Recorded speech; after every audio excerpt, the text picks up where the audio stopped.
Laissez-moi vous dire d'abord ma joie d'être parmi vous dans ce sanctuaire de Notre-Dame-du-Lot. J'étais venu une fois dans les premières années où Monseigneur Di Falco en était l'évêque, c'est-à-dire il y a une dizaine d'années. Et je vois que le sanctuaire s'est aussi beaucoup développé depuis ce moment-là.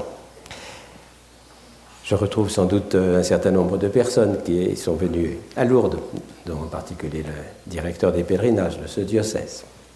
Voilà. Alors, Jésus nous dit dans l'Évangile que votre oui soit oui, que votre non soit non. On peut dire que c'est un conseil tout simple. Effectivement, il ne faut pas se perdre en de multiples commentaires qui affaiblissent les choses. On dit ça d'ailleurs pour l'écriture, que ceux qui rajoutent trop d'adjectifs, trop d'adverbes, etc., c'est qu'ils ne savent pas ce qu'ils veulent dire. Il faut parler simplement. Un sujet, un verbe, un complément, disait-on autrefois. Et à force de vouloir orner, eh bien, finalement, on perd la force de percussion d'une affirmation. Il y a trop de décors aussi, certaines fois, qui empêchent de voir la ligne d'une architecture, ou bien encore peut-être, je ne suis pas très cuisinier, mais enfin, à trop rajouter aussi d'éléments, eh bien, on risque de perdre la saveur propre de l'aliment de base. Voilà. Mais ce serait quand même bien étonnant que Jésus se contente de nous donner un conseil réel, réaliste, mais enfin qui ferait partie de la sagesse populaire, alors que nous sommes dans le cœur de son message, puisque nous lisons tous ces jours-ci le Sermon sur la montagne, ce qui est introduit par les béatitudes. C'est vraiment la charte même de la vie chrétienne. Donc je pense que le oui et le non dont Jésus parle, ce n'est pas seulement le oui et le non des affirmations. Est-ce que vous êtes d'accord avec ci, avec ça, c'est vrai, c'est pas vrai, c'est plus ou moins vrai, etc. Je crois que c'est surtout le oui et le non de l'engagement. Car après tout, pour les appréciations des choses humaines, après tout, c'est assez logique de dire que oui, c'est plutôt comme ça, mais il y a quand même aussi des aspects de l'autre différents qui sont aussi à prendre en compte. Les gens qui sont trop absolus et simplistes dans leurs affirmations risquent d'être finalement, au moins intellectuellement, des terroristes. Donc je crois que c'est plus l'engagement qui est visé ici par Jésus. Et alors, vous voyez presque la suite, vous pourriez finir le sermon. Eh bien oui, dans un sanctuaire marial, le oui, c'est le oui de Marie, qui n'est pas un oui des idées. Simplement, il n'y a pas d'idée dans la scène de l'Annonciation. Il y a un appel et il y a une mission confiée.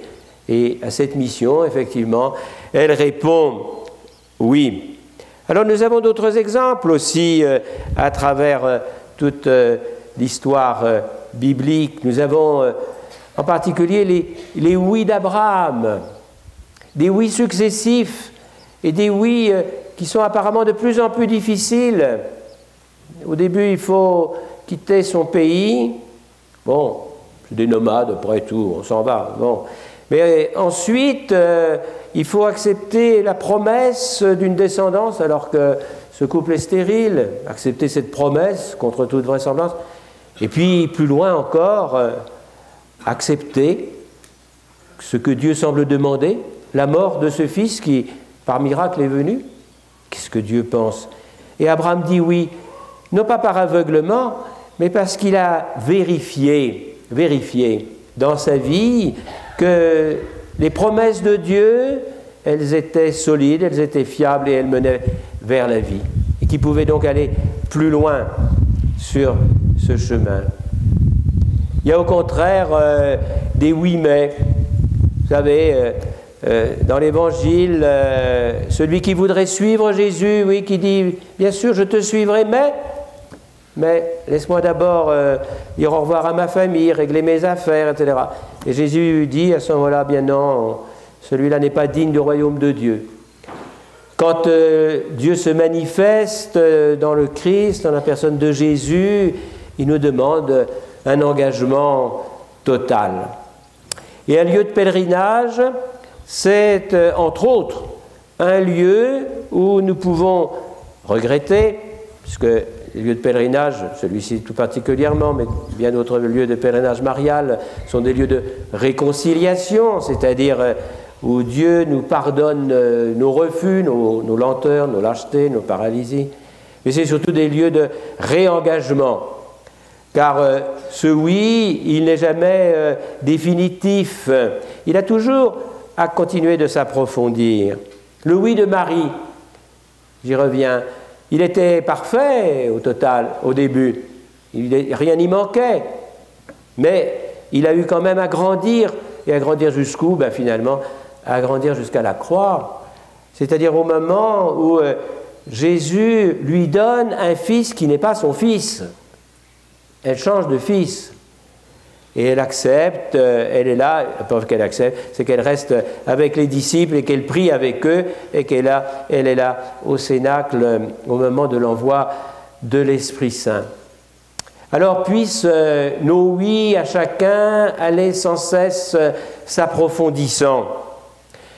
Le oui de chacun, j'ai entendu toute l'énumération des situations qui sont les vôtres, vous qui êtes présents ici, grande différence d'âge, une grande différence de statut, le problème de la santé. Chacun a continué de dire son oui. Et que nous pouvons demander à la Vierge qu'à chaque moment de notre vie, notre oui soit total, en sachant qu'il aura encore à continuer de grandir. La maladie, une grave maladie, elle est un oui nouveau à dire. Et c'est pour ça d'ailleurs que l'Église propose à ce moment très important de l'existence un sacrement particulier, comme une espèce de renouvellement, d'actualisation du baptême pour cette situation radicalement nouvelle. Et puis je pense évidemment aussi au oui, que ce soit celui du mariage, que ce soit celui de la vie consacrée, que ce soit celui du ministère.